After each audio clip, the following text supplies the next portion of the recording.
Hey everybody, how y'all doing? Are you hey okay? In your neck of the woods? What up? What up? Manners and respect, man. Are your girl, Debbie from Doga Yard. Welcome you all to the Jamaican kitchen. Welcome once more to the Jamaican cooking journey. And all my new subscribers right on over here, special welcome to you. Thank you so much. And all those that are there and were there from the beginning. It's always, always from me to you, more than a special welcome. Thank you.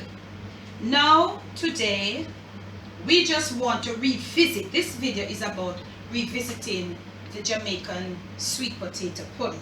Yellow belly potato to be exact. I hope you have all watched all the different parts. And I think it gives you now an idea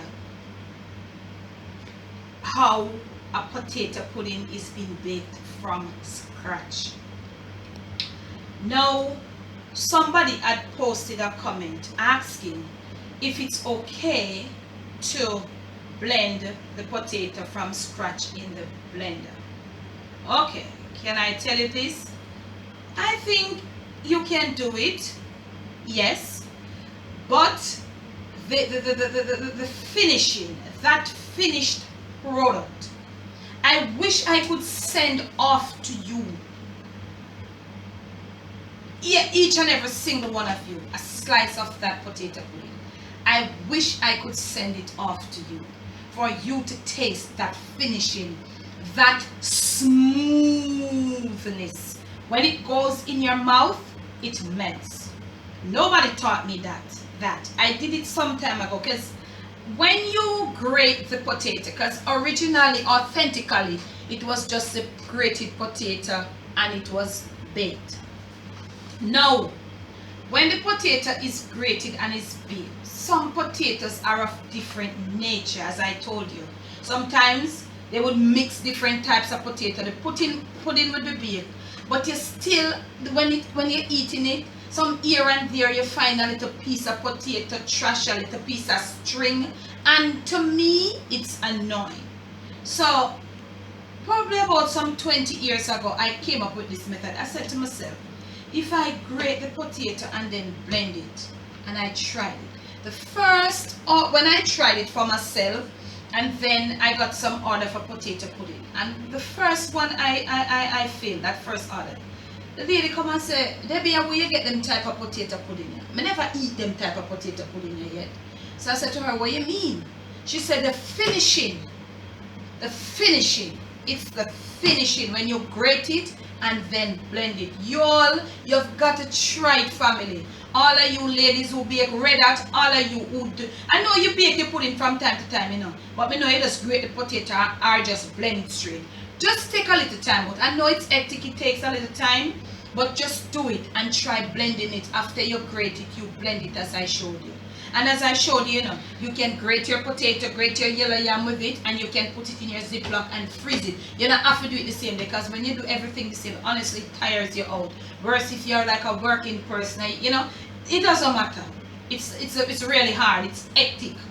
Because when I was a little child in the country, and mother baked pudding, everybody have to throw in, everybody have to chomp in and do something, because it's hard. So I am not sure, and the comment was posted by one person, but I know a lot of people would be interested to know, because as I said in the video, people are trying to run away from the grating. Yes, it's hard. Anybody would try to run from it.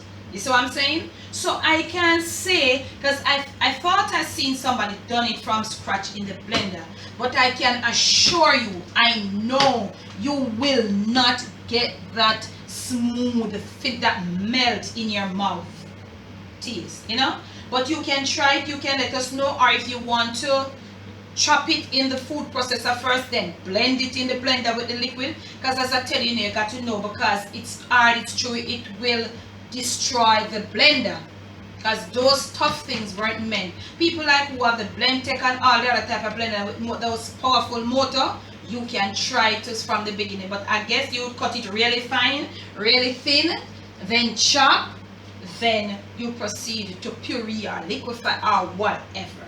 Okay? And there is also another version. It's mixed in the same way, but you bake it on the outside onto the coal, and that is what we call in Jamaica Ella top, Ella bottom, hallelujah in the middle. The hallelujah in the middle are the pudding. The pudding in the middle is gonna be, it's a different taste in pudding, because the smoke is gonna be trapped in that pudding, and in that one we would bake that one in Jesse. If you'd like to see me do that one, right, and most of you who are on the Jamaican Debbie Deb's train, which is my other channel, wanna know around my backyard quite well. So if you'd like to see me do that one, we mix it up the same way, everything the same way, but we bake it in something in Jesse. That one, when you bake it in Jesse, the outer back, the back part of the crust, as we say in Jamaica, it comes different. It's just different. It just tastes different. It just has a different taste because it's on the coal on the outside. It's really, you see what I'm saying? So if you'd like to see me do that, please comment, and also give me some thumbs up this video, thumbs up, give me the thumbs up, and please comment if you'd like to see that one done.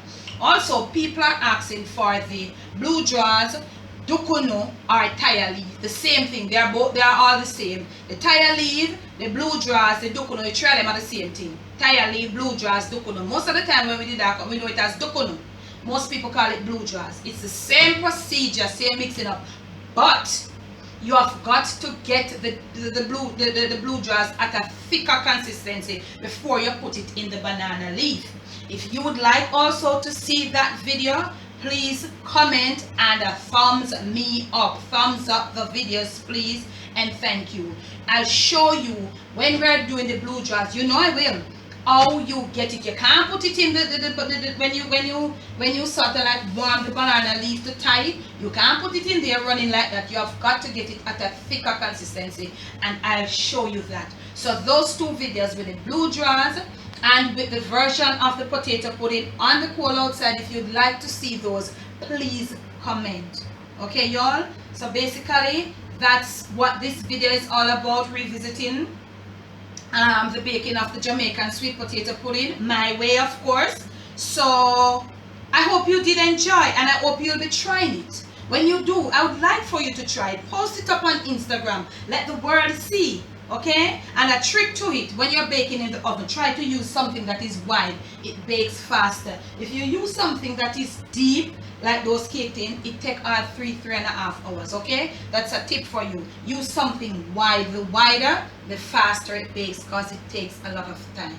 Now I want to say thank you for all of you who have been donating, and those who are about or would like to donate. You can just go to my channel at top there. There's just a little thing that says donation. When you click on it, it will lead you to the donation, which is PayPal. Thank you so much, and once more for those who have donated, my heart goes out to you with so many thanks. Thank you so much, and those who would like to and are about to, I say thanks in advance.